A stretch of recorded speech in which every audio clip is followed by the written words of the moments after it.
Bonjour à tous et bienvenue sur cette chaîne. Je m'appelle Marion et aujourd'hui on va parler du hub marketing et d'automatisation. Et justement, on va voir comment créer un workflow dans HubSpot. J'ai découpé cette vidéo en plusieurs parties. Vous pouvez décider d'accéder directement à l'une d'entre elles ou bien de visionner la vidéo dans son ensemble. C'est parti. Alors tout d'abord, qu'est-ce qu'un workflow d'automatisation? On peut le traduire littéralement en français par flux de travail. Et un workflow, c'est une méthode choisie pour réaliser des tâches de manière plus ou moins séquentielle, c'est-à-dire de manière automatique. Par exemple, ça va concerner l'organisation de campagnes marketing pour promouvoir, je ne sais pas, un événement, mettre en place des actions de lead nurturing pour faire évoluer des prospects dans un parcours d'achat, ou bien tout simplement pour nettoyer sa base de données. Dans tous les cas, mettre en place un workflow, ça permet d'optimiser le déroulement des tâches pour mener à bien la réussite d'un projet dans son ensemble. On peut utiliser des workflows dans différents contextes que nous allons voir ensemble. Maintenant, je vais vous montrer comment créer concrètement un workflow sur le CRM HubSpot. Donc, vous allez ici sur le menu Workflow. Vous arrivez sur cette page où vous pouvez voir tous les workflows que vous avez déjà construits. Et nous, on va aller créer un workflow ici. On peut choisir de le créer à partir de zéro ou bien depuis un modèle. Donc, je vais commencer par vous montrer les différents modèles. Donc ça, c'est très pratique parce que là, vous allez pouvoir directement choisir des structures préétablies de workflow. Vous aurez plus qu'à les personnaliser tout simplement. Donc, vous pouvez découvrir tout ce qu'il y a de nouveau qui a été élaboré par HubSpot, mais aussi les workflows, par exemple, les plus populaires. Vous avez accès à différents modèles selon votre abonnement HubSpot, si vous avez le Hub Marketing ou bien le Sales Hub par exemple. Et ensuite, vous avez aussi des modèles par objectif, c'est-à-dire si votre objectif c'est de gérer des paiements, convertir des leads, nettoyer des données, réaliser un suivi, etc. Vous avez toute une bibliothèque de workflow très utile en fonction des objectifs que vous souhaitez réaliser. Donc ça, c'est pour la partie des modèles. Maintenant, on va voir comment créer un workflow à partir de zéro. Et là, vous allez voir, c'est très simple. On va pouvoir choisir de baser notre workflow sur des informations différentes. Si vous souhaitez que l'automatisation que vous allez mettre en place soit basée sur des contacts, sur des entreprises, sur des transactions, des tickets, c'est-à-dire des demandes de clients, basées sur des devis, etc., etc. Il y a plein d'informations sur lesquelles vous pouvez baser cette automatisation.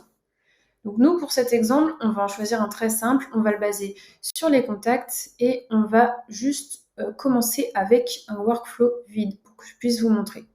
Alors si vous êtes en train d'apprendre des choses et d'apprécier cette vidéo, n'hésitez pas à mettre un petit like, ça nous aiderait beaucoup à faire connaître cette chaîne au plus grand nombre. Si vous êtes débutant et que vous souhaitez apprendre davantage de choses sur le CRM HubSpot, je me ferai un plaisir de vous répondre en commentaire sous cette vidéo ou bien vous pouvez consulter notre média dédié. Allez, on y retourne. Donc si on veut commencer un workflow en le débutant à partir de zéro, on va avoir cette configuration qui s'affiche. Donc la première chose à faire, c'est de le renommer avec un nom interne qui va vous parler pour ensuite pouvoir le retrouver facilement. Donc là, on va créer un workflow, par exemple, je sais pas,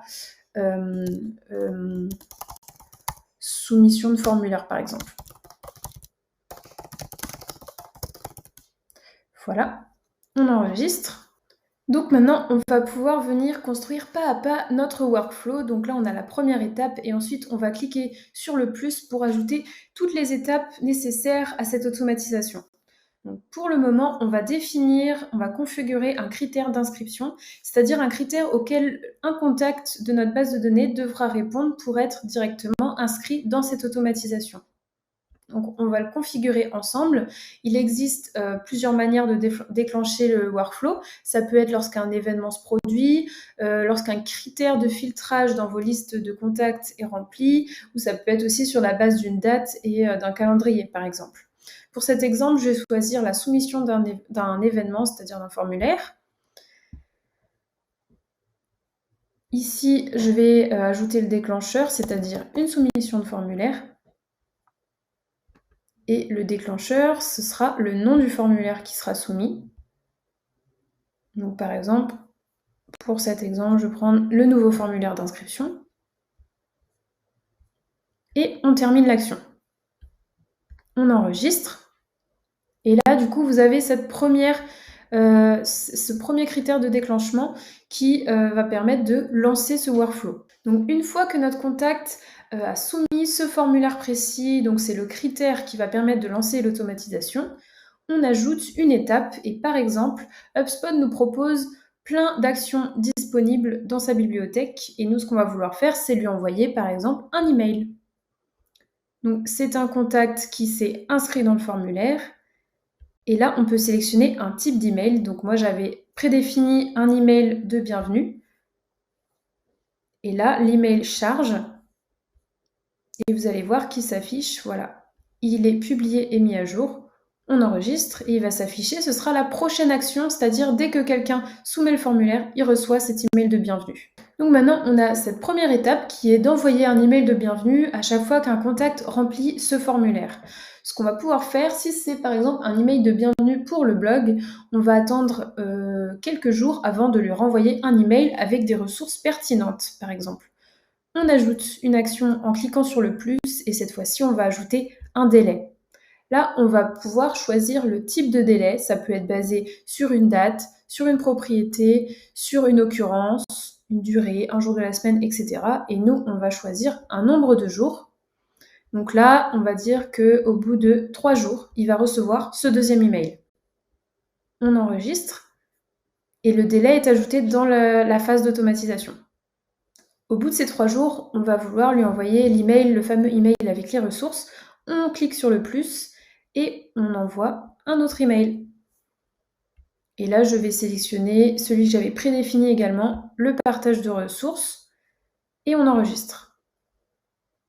Une fois que ce workflow est finalisé, donc là, on a bien une soumission de formulaire qui va déclencher un premier email de bienvenue, un délai de 3 jours et le renvoi d'un email avec des ressources. Si une étape ne vous convient pas ou vous souhaitez ajouter des délais supplémentaires, vous pouvez tout à fait cliquer sur le plus pour ajouter d'autres actions à réaliser les unes entre les autres. Si vous souhaitez par exemple modifier et envoyer un autre email, vous allez dans Actions et vous faites Modifier. Vous pouvez aussi décider de cloner une action, la déplacer ou la copier, la coller dans un workflow similaire. Maintenant, on va passer à la configuration des paramètres de ce workflow. Donc là, on a déterminé les actions et maintenant, on va dans Paramètres. On peut décider quand est-ce qu'on veut que ces actions s'exécutent, qu'elles soient à tout moment ou bien à des heures spécifiques. Ça peut dépendre de vos besoins.